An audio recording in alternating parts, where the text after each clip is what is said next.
Pauta de Análisis. Información desde todos los ángulos. 8:34, aquí ya comenzó el análisis, ya comenzó el debate y el análisis. En Pauta de Análisis estamos de vuelta con nuestros panelistas. Cristóbal Uneus, director de Data Science and Holster. ¿Qué tal, Cristóbal? Tomando ahí su cafecito. Te tenemos de vuelta pues, ahora. Sí, qué bueno, ¿cierto? Sí. Es que el lunes pasado no nos vimos porque yo venía aterrizando, como se dice. Y Cristian Stewart, director ejecutivo de Idea País. Cristian, ¿qué tal? ¿Cómo estás? Hola, Connie. Muy bien, muchas gracias por la invitación. Oye, en todo caso me voy 3 semanas y aquí pasa de todo. Si yo estaba en la elección del Papa y no me podía, y trataba de seguir lo que estaba pasando acá y era imposible. No, imposible. Imposible. ¿Por dónde partimos de todo eso? Pero de todos los... No, pero ¿sabes qué? Yo me quedé pensando el otro día y dije, ¿por qué estamos a esta cosa frenética está en el planeta? Sí, no somos exclusivos, gracias. Y tengo la impresión a veces de que desde el estallido social como que nos subimos en un caballo de carga informativa enorme. Pero bueno, temas tenemos muchos, ya vamos a hablar también de encuesta de la cara presidencial, pero vamos primero con Procultura, sí. Porque es un temazo el día viernes. Y el medio golpe de... Claro, la Fiscalía Nacional toma la decisión de... nos decía Saba Chaguán temprano que era reasignar, no remover, reasignar al fiscal Patricio Cooper y lo saca de la causa Procultura, y esto gatillado, y hay que hacer acá, ¿no es cierto?, como la transparencia, porque la Corte de Apelación de Antofagasta fue durísima, categórica, respecto de que que habían sido medidas intrusivas e ilegales haber escuchado el teléfono de la psiquiatra Josefina Uneus, ex mujer de Alberto Larraín, hermana también de nuestro panelista. Hermana mía, claro. Sí, pues, para que hagamos el conflicto de interés mío es brutal. No es conflicto de interés. Sí, porque estoy sesgado a la opinión. Bueno, pero... A un lado, en el fondo. Pero lo importante es que lo pongamos sobre la mesa. Sí, entonces... Pero el caso finalmente empieza a tomar otras derivadas, porque este es un caso en que evidentemente hay dos dilemas. Uno es el jurídico puramente tal, y otro es todo lo que empieza a pasar en el ámbito de lo político. Y se juntan, y probablemente se juntaron en el caso Penta y se han ido juntando en otros casos, en el caso Hermosilla también. Pero ¿cómo lo ven? A ver, yo creo que obviamente estoy muy contenta por el resultado del recurso de mi hermana, ¿no es cierto? Pero si uno va a las repercusiones políticas, me llamó mucho la atención la entrevista que aparece hoy día del presidente de Renovación Nacional, ¿no es cierto?, Rodrigo Galilea, en el Diario Financiero, donde él dice que el fallo de la Corte de Apelaciones es contundente, ¿no es cierto? Y ahora hay que ver qué es lo que sigue para adelante, y ojalá el nuevo fiscal se apure en las diligencias. Yo creo que aquí marca un contrapunto con lo que está diciendo la candidata Evelyn Matei, ¿no es cierto? Y por lo tanto aquí uno nota la tensión de la campaña presidencial que está muy viva. Yo creo que mucha gente le llama la atención que lleve 2 años de investigación. Puede ser que sea un tema muy complejo, algo de eso mencionaba Saba Chaguán, ¿no es cierto?, en la entrevista que ustedes le decían antes.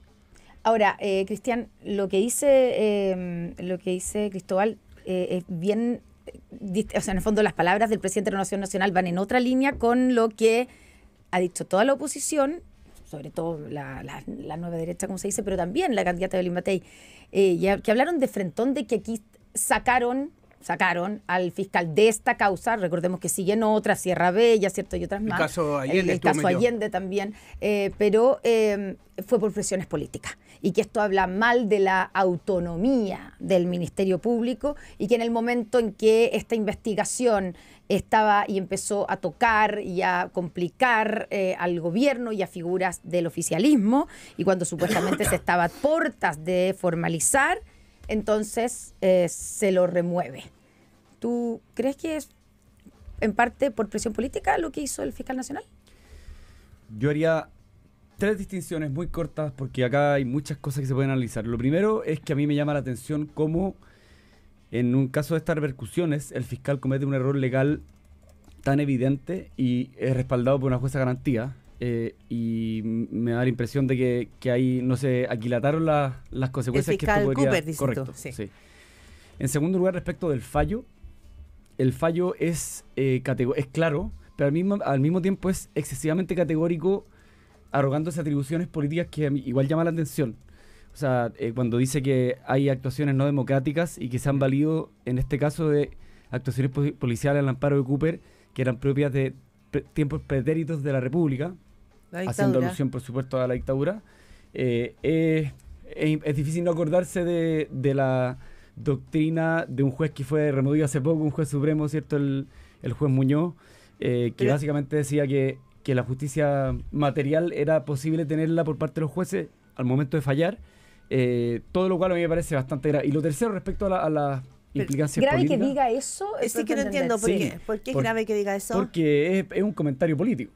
Ya. Es un Pero comentario político que me parece no, que se extralimita la justicia pero en cualquier es bueno, caso. pero no, pregunta, ¿no es bueno hacer el punto de por qué la gravedad? Porque una cosa es decir es ilegal, pero Sí. otra cosa es decir por qué es ilegal y por qué nos rememora a los peores tiempos donde finalmente, ¿no es cierto?, no existía el Estado de Derecho. Entonces yo no sé, me pregunto, O sea, no sé qué piensa Carlos, yo sé que para ti, pero me pregunto si no corre, sí, que a lo mejor sí, porque en el fondo la justicia también tiene que ir haciendo pie respecto de la historia y de no volver a caer en aquello, en momentos que fueron tan oscuros, Sí, yo creo que no. ¿no? Ya. Yo creo que la justicia tiene que decir si las cosas son legales o no, y cuando se justificar legalmente. Es decir, si infringió esta ley, en este inciso, esta es la interpretación que le doy como juez a esta ley y a este inciso. Fue como un pero fallo de izquierda, dices tú. No quiero ponerle palabras o calificaciones yo, pero básicamente creo que se extralimita. Ese es mi comentario. Y en tercer lugar, respecto de las consideraciones más políticas que se siguen de esto, yo creo que a 3 días del fallo es muy difícil ponderar o saber si es que acá hubo presiones políticas, porque hay que recordar que el Frente Amplio y el gobierno ya venía hace tiempo criticando al fiscal Cooper por el caso Cariola también, o si es que efectivamente tiene que ver con un error puntual de un fiscal que el fiscal nacional prefiere removerlo para no entorpecer la investigación. Habrá que ver cómo se mueven las cosas. A ver, yo coincido con Cristian en términos de la contundencia del fallo. A mí me llama la atención que en un momento hablan de la chistera de Mago, ¿no es cierto? Lo dicen en términos figurados, ¿no es cierto? Pero que aquí hay como una magia. Incluso en un momento la Corte de Apelaciones dice que aquí parece que estuvieran usando una plantilla de contestación, ¿no es cierto? Que dice, bueno, aquí hay fundamentos, pero no dicen nunca cuáles son los fundamentos. Respecto de las razones de la Fiscalía para haber hecho la escucha. No, y exactamente. Y, para haber mantenido, en el fondo, la escucha. Exactamente. Y respecto a las repercusiones más políticas, ¿no es cierto? Yo creo que, como dice Cristian, es muy pronto. Yo creo que aquí no sabemos todavía todos los antecedentes. Va a ser muy importante qué es lo que haga el nuevo fiscal. Hay mucho interés que se haga justicia aquí, ¿no es cierto? Y por lo tanto yo creo que el nuevo fiscal tiene una presión gigante. Estamos hablando de 66.000 páginas del expediente. Entonces aquí hay... Con varios cambios de mano. Claro, con varios Claro, cambios este no de es el mano. primero, Entonces, recordemos que partió Sí, el fiscal Palma, era el que estaba a cargo al principio y después se vio involucrado, salpicado, ¿cierto?, por el caso Hermosilla, lo sacaron y pusieron al fiscal Cooper. Y ahora entonces este es el tercer fiscal del caso. Entonces esto es complejo para el nuevo fiscal también. Entonces yo creo que también de alguna manera hay que darle un poco de tiempo para aquilatarse con todo el material. Ya, hay complejidades. Para el Ministerio Público, o sea, en el fondo el nuevo fiscal debiera demostrar de alguna manera que va a continuar investigando y que esto no es una forma de detener la investigación del caso, como sugieren algunos en la oposición. ¿Cómo se le responde, Cristóbal, a esa crítica o esas dudas que genera? Esto fue una manera de, digamos, de tapar el caso Procultura y que esto no va a llegar a ninguna parte. Porque hay que partir todo de nuevo y se va a reventar. Y justo el fiscal estaba, supuestamente, porque no sabemos si es verdad eso, pero supuestamente estaba listo para formalizar, ¿cierto? Entonces, ¿qué es lo que debiera hacer el Ministerio Público para contestar a esas dudas que genera este cambio? Bueno, yo creo que ahí la respuesta la debe tener el fiscal nacional, ¿no es cierto? Decir que esto sigue siendo un caso muy importante para ellos, que le están poniendo la máxima urgencia, por eso hizo el cambio fiscal tan rápido, ¿no es cierto? Y si estuvieron a punto de formalizar, como dice Connie, bueno, quizá Cooper le puede hacer ese traspaso, ¿no es cierto? Es lo que dice la prensa, no claro, lo digo yo. No, el fiscal le pide a Cooper cuando lo remueve un informe detallado. Entonces él ahí puede decir, mira, yo tenía razones fundadas, estaba a punto de formalizar por A, B, C, D, E, y eso lo puede tomar el nuevo fiscal y decir, bueno, procede o no procede. Sí. Y lo otro lo conversamos temprano con Gerardo Gómez, estábamos entrevistando a Sabas Chaguán, ex fiscal nacional. Tiene que ver con, quizás no con aquello que es súper relevante, ¿no? Que es como la confiabilidad y la legitimidad que requiere una investigación, sobre todo cuando tiene que ver, ¿no?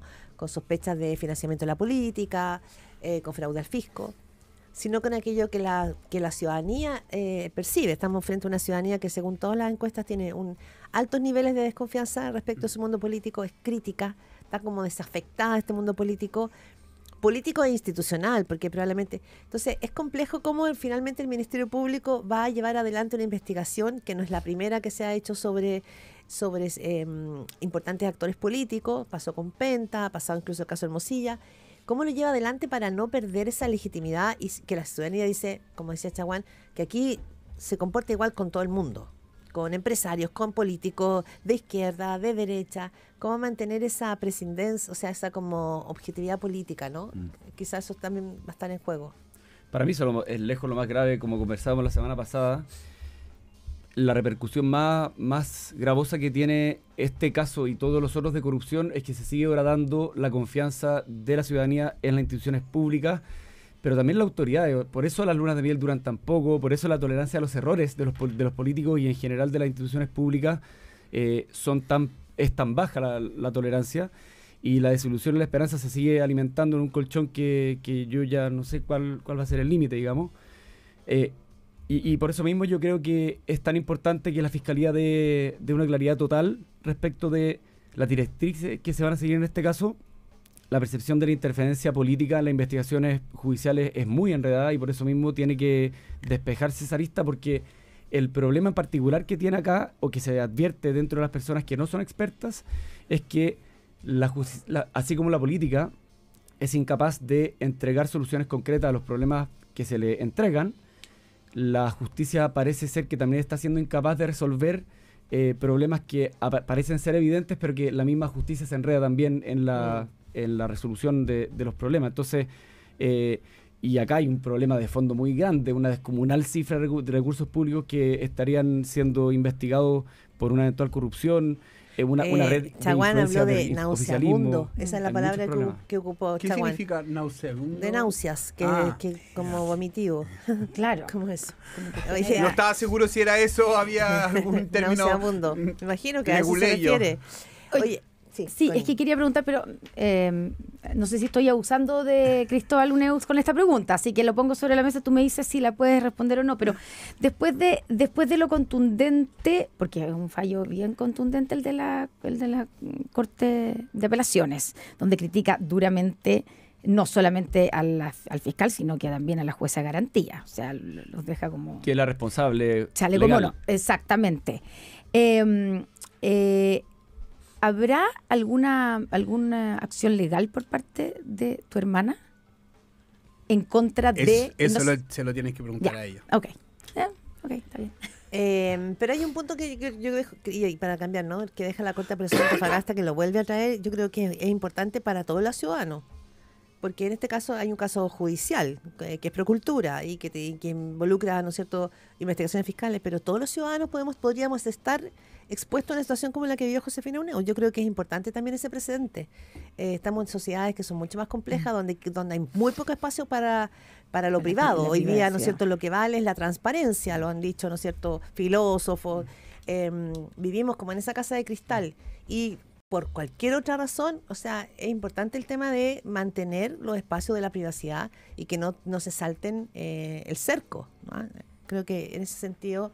Sí, pero ojo que en este caso mi hermana pudo tener un abogado, pudo investigar, pudo hacer el... Sí, por eso lo planteo. Yo pienso en toda la otra gente que le interviene el teléfono y que no tiene los recursos ni para enterarse, ni para contratar un abogado y poder defender su honra. Entonces, eso también yo creo por que eso es algo que me hace reflexionar a propósito de este caso. Sí, por eso lo pongo como tema, creo que es un punto. Y por eso Carlos Peña tiene, yo encuentro que toda la razón, tanto en la introducción como en las conclusiones. En la columna del domingo en el Mercurio. Donde hace la diferencia, claro, entre lo judicial y el interés común y periodístico. Pero el preámbulo dice, es muy importante que la justicia se pronuncie respecto de intervenciones que son ilegales, que atentan contra la intimidad y la privacidad, porque esto es algo que hay que fortalecer y resguardar de manera y total. lo dice Carlos Peña en un punto bien interesante, que lo escribió él en una columna cuando pasó la información de el teléfono de que la diputada Caterina Pérez, y aparece lo del aborto, que no tenía No que tiene ver nada con que la... ver, sí. Ojo Y- que el segundo punto que hace es un tema bien polémico donde no hay consenso. El de Carlos Peña. dice. ¿El de del Carlos- interés público? El del Lo que interés de la reco- opinión Lo que pública de recoge el todo. periodismo. Exactamente, ¿no es cierto? Aquí hubo toda una discusión, no sé si se acuerdan de los Pentágono Papers en Estados Unidos que fueron obtenidos de manera ilegal y los publicaron y se generó todo un debate. Entonces este es un tema bien controversial que él plantea. Yo leí la columna y nos da una justificación. Él dice, esto tiene que ser así, pero él no justifica, no da las razones por las cuales su punto es el correcto. Él simplemente dice, aquí la opinión pública debería saber. Pero ¿cuál es la justificación al respecto? Pero- Claro, una vez que, sí, pero hace la diferencia en que siempre que no sea el periodista o la periodista la que consiga la información de manera ilegal. O sea, en el Claro, pero yo entiendo eso, pero Sí. él no justifica por qué una cosa obtenida de manera ilegal es de interés. si es que es de interés público. ¿Pero Si es por que es de qué? interés público. Eso es lo que... Pero la pregunta es ¿por qué? Si fue obtenido de manera ilegal. Ya, pero entonces no se Sí, puede pero- usar como prueba en un juicio. Correcto. Pero es distinto... A mí, es distinto a mí que me queda la duda, Mm. ¿por qué, bajo qué razones es de interés público algo obtenido de manera ilegal? Lo pongo sobre la mesa, Sí, él es tiene, un cada debate, uno puede, es un debate. Es un debate. Son Y 8:50 oye, de la veamos la carrera mañana. Sí. presidencial, porque las encuestas, bueno, salió la Criteria, y ayer la Academ que dejó a muchos así como mirando para el sudeste, porque por primera vez José Antonio Cast empata O sea, a Evelyn Mateo, ¿no? O sea, yo creo que hay varios puntos Sí. por hacer. Uno, ¿cuáles son las dos grandes noticias de la encuesta? Muchos dicen el empate, José Antonio Cast, Evelyn Matei, una mala noticia para Evelyn Matei. Y lo otro es Toa, ¿no? Y también Meo, probablemente. No sé, Cristóbal. A ver, yo lo hablábamos con Cristian antes de entrar. A mí me cuesta creer que Cast y Matei estén empatados. Lo muestra la Academia, pero no lo muestra la Criteria. Claro, eso es como la primera duda. Sí, cuando Pero la sí, gente- la Criteria muestra Sí, un poco más bajo sí. a Matei y subiendo a Cast. Eso, Pero Y separándose Matei de también Kaiser. sube en Criteria. Ah, ya, tienes sí, razón. pero En la Academia no. eso me hace sentido. Lo que me genera mucha duda es la centroizquierda como que casi no existiera. Yo sumo los personajes, no sé, Totoa, medio, no llego, no sé, ni siquiera 25. Si tú vienes sosteniendo Yo, eso hace entonces, rato. eso me llama mucho la atención. Entonces pueden pasar dos cosas. Uno, hay una espiral del silencio. Tú no quieres aparecer apoyando a un candidato que claramente va perdiendo y por lo tanto cuando Toa probablemente gane la primaria y ella va a subir. Yo no creo que tenga ese porcentaje. O segundo, aquí va a venir un voto castigo muy contundente contra la centroizquierda eligiendo candidatos de derecha. Entonces, yo creo que al menos yo viéndola, todavía no puedo distinguir entre los dos potenciales caminos a seguir. Cristian. Yo creo que la encuesta Academ y la encuesta Criteria dicen cosas muy distintas. En la encuesta Criteria, Matei sube, Cast también sube, y hay una diferencia bien relevante entre ambos, 28% para Matei y Cast 18%. En Academ hay datos bien interesantes porque es el primer empate entre los dos desde hace 17 meses. En diciembre del 23, que fue el mismo mes del segundo plebiscito constitucional, ellos estaban empatados y de ahí Matei se despega hasta ayer. Y hace solo 5 meses Matei alcanzó un 26% y Cast un 8%. Entonces subió de un 8 a un 17%. Y yo creo que lo más interesante me parece a mí en esta encuesta es analizar al Partido Republicano y el trabajo que Cast viene haciendo. A mí no me sorprende en realidad. Yeah. Yo creo que vienen haciendo un trabajo hace 9 años, tienen 2 candidaturas presidenciales a cuestas, con un ecosistema cada vez más aceitado, con un trabajo territorial muy relevante, con varias instituciones funcionales, no es solamente el Partido Republicano, y con un relato consistente, y eso también yo creo que se premia. Y además, yo tiendo a pensar que lo ha hecho bien Cast en las propuestas programáticas, las propuestas comunicacionales, que llevó una pelota de fútbol al debate que... He escuchado versiones que moderó- distintas respecto a la pelota. Hay moderó quien Connie. decía que lo encontró que era un recurso. Una Yo frivolidad. creo Sí, un poco un- maquillado, un- pero al un- menos No, es medio articulado. como que se habla una cosa media, incluso como, Sí, media- como que lo he una escuchado. caricatura, medio ridícula. Hubo dos no, versiones. O sea, no lo escuché en la izquierda, lo escuché en sectores como que lo encontraron tiene como too much. Tiene un diseño que Sí. está siguiendo. Pero un y- diseño antiguo ese, pues, cuando sacaban el papelito, las llaves para la señora Juanita, o sea, todo siempre Sí. quizás un Pero poco antiguo. y con esto cierro, yo creo que el gran desafío que tiene José Antonio Cast es su techo. y todavía no sale a la discusión pública la capacidad que tiene para generar mayoría, y la gran pregunta que yo creo que siempre quiere rehuir es la gobernabilidad, que se atribuye mucho más a Matei y a Toá, porque tuvo a su cargo la conducción política más relevante en paralelo al gobierno, que es el Consejo Constitucional, y que hizo de la favor un votar en contra de Boric, y no es que no le haya resultado, funcionó pésimo. Entonces a mí me da la impresión de que mientras más se acerquen las votaciones, más se hace esa pregunta y más enredado va a estar, pienso. Y una cosa que tenemos que cerrar, Cristóbal Neus, esto de que podría pasar a segunda vuelta Matei Cast y queda totalmente fuera del mundo de la centroizquierda, ¿te parece plausible? Eso yo decía, Sí, a propósito, la segunda tesis, ¿no es cierto? De que aquí hay un voto castigo sí, tremendo a la centroizquierda. Yo no descarto, con lo que sabemos hoy día, que Kast y Matei pasen a segunda vuelta. Sería algo inédito, Totalmente inédito en la política chilena. Y yo solo pienso qué es lo que implica eso para la votación, para el Parlamento. Para Matei sería un buen escenario. Sí. Sí, claro, es como Sí, Chirac contra Le Pen. Le Pen, exactamente. No veo a la centroizquierda votando por Kast. El Alfredo Yañán me habló de eso hace como 3 años ya. Sí. Increíble. Yo creo que eso no va a pasar, pero... ¿Tú crees que no va a pasar eso? No, yo creo que es muy difícil que eso pase. Bueno, tenemos todavía mucho paño por cortar en este año. Son 8:55. Muchísimas gracias, Cristóbal Neus, Cristian Stewart, por estar aquí en esta pauta de análisis. Gracias a ustedes. Que tengan Buena buena semana. semana. Igualmente. Con miércoles feriado, rico igual.